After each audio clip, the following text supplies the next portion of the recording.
Hello everyone, my name is Roya, and today I will be reviewing The Black Swan by Mercedes Lackey. So this is a fantasy book set kind of in a fantasy version of medieval Germany, and it is a retelling of Swan Lake, slash also the Swan Princess, because that's kind of what the Swan Princess is based off of. It is about a girl named Odile, whose father is a sorcerer, and he feels betrayed by the untimely death of his wife, so he goes off and finds women who have betrayed men and turns them into swans. So they can only be human by nighttime, and by day they have to be swans.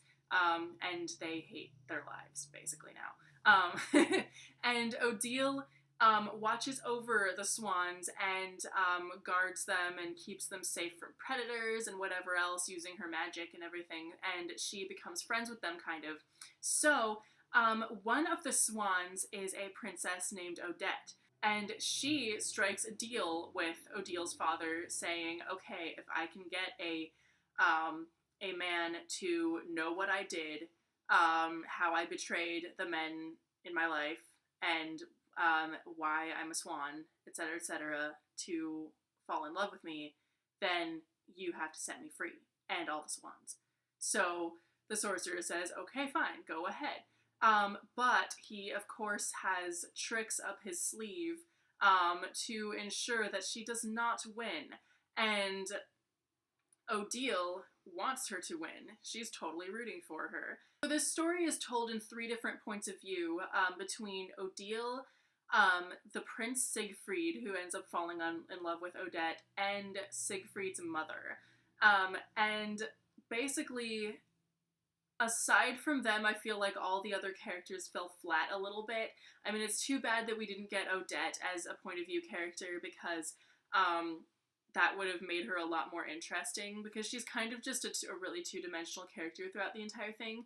And then honestly, like, Odile is, like, we know a little bit about her and everything, but she's still very one-track minded and very, like she could have been a lot more interesting. And then, of course, her father is very much a one-track mind, like, bad guy, just wants, like, bad things to happen. For me, the most interesting part of the book, by far, is Siegfried's point of view and his mother's point of view, because his story kind of tells the tale of, like, him being a complete jerk and kind of a player, and going from that to reforming himself and being a lot nicer to women and doing what's best for other people and not just himself. Add to that the fact that his mother is actually trying to get rid of him so that she can just be Queen Regent for longer. So she's basically trying to get him to pick a wife, and then once he has a son, she's gonna get rid of him, is her plan, pretty much.